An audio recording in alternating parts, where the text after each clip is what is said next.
Mermaids. Mermaids everywhere. Today, in this episode on CAMNES Studio, we are going to attempt to understand a little bit better where does the concept of mermaids come? What are the origins? What is the symbology behind them? Are you ready? Let's dive in.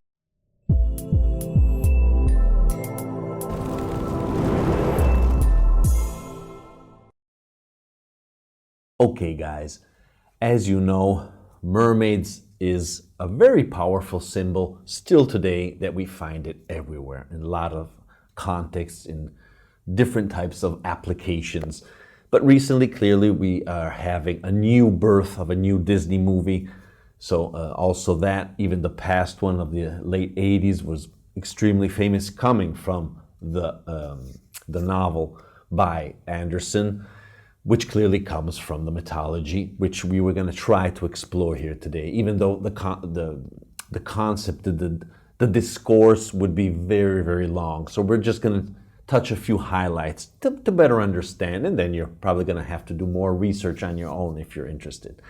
Okay, so let's start immediately with the etymology. What does mermaid mean? Where does it come from? So mermaid, mer, which is Old English and also coming from French, which means clearly sea, le mer, mare in Italian. And lady clearly is lady. So the lady of the sea, that's the meaning of the word, even though this is a much more recent word, as we will see. Apart from this, the first true mermaid that we find is probably that connected to the figure of Atargatis, around 1000 before Common Era, which means 3000 years old, which was called, also known as, by the Greeks as Dirceto. And this was a chief god connected to fertility, mainly in Syria. And she practically, this goddess, fell in love with a human, and she killed him by accident, and she was destroyed by this, so she wanted to kill herself. She threw herself in a lake, but the other gods saw her incredible beauty, and they wanted to save at least half of that. Hence, they transformed her in half fish with her legs and half woman. So that's one of the main, we could say, points in history in the iconography of mermaids that we find this figure. But it seems more like just something that appears to be like. It's not yet what we know, which in fact develops more ahead, as we will see. But there are other examples which I want to explore with you. Before proceeding, though, I want to say that surfing a little bit the web, doing some research, I see that a lot of people report that the figure of the mermaid symbol, is something that you can find all the way through down in the Paleolithic. And someone is also saying that this means that there were actually mermaids at that time. No, you just have to go a little bit further in the research and you would understand that some are a forgery, they're fake, and some other instead could be linked to this, but they're much more recent. Actually, the 4th century, like the one in Karoo in Africa. So we're not in the Paleolithic at all. We are in antiquity, normal antiquity. Okay, another important, we could say, figure associable to the mermaid, the classical mermaid, is the kululu, which is found in Mesopotamia. Here we're talking about 4000 before Common Era, meaning 6000 years old, where we find a man, actually, half man and half fish, not a lady. So there is a disconnection there, which is more similar to the concept of Triton, which is also present in the Greek mythology, in the Greek tradition. But there are actually several elements associated to half human, half beast, and fish in Mesopotamia, in the Near East in general.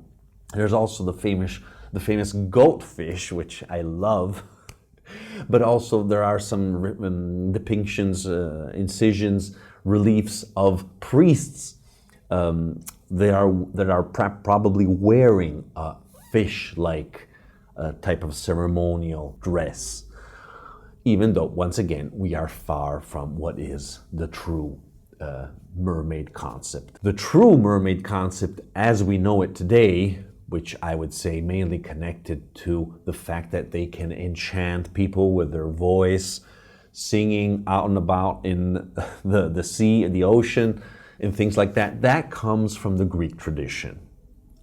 Mainly, we could say, connected to Ulysses, to Homer in his in his famous poems. Even though in that phase of the history and the mythology, mermaids were not mermaids. In fact, they were called sirens, which still today you can use the word siren as another word for mermaid.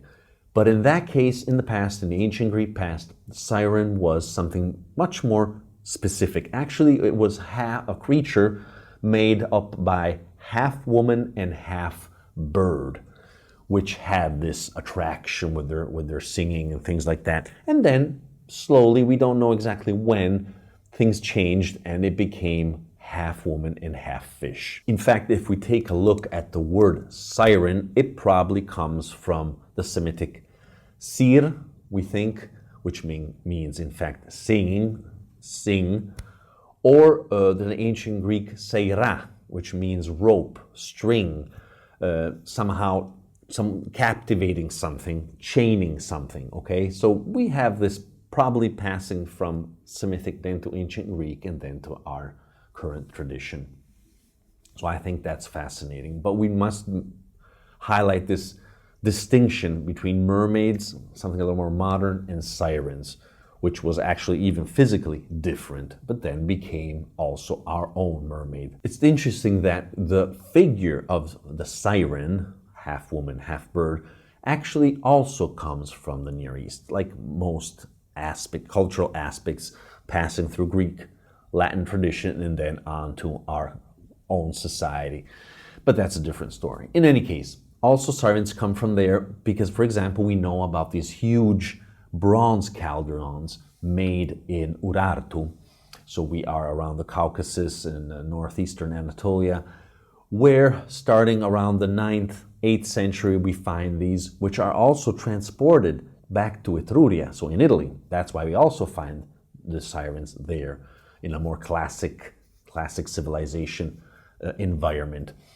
But we are in the same period of the Odyssey by Homer, so we're not that distant, actually. It's something that all of a sudden arises and immediately is adopted by several people, context, and stories, we could say. It's very interesting and curious to note that actually one of the most ancient versions of sirens, of mermaids, as we know them, meaning half woman, half fish, is actually the bicaudal type that we are mainly finding once again in Italy, in Etruria. Probably coming once again from the Middle East, but we don't have that many examples actually. It is broadly adopted instead in Etruria, so on tombs, on manufacturers. Also sirens, classic mermaids with one tail, because bicaudal means it has two tails.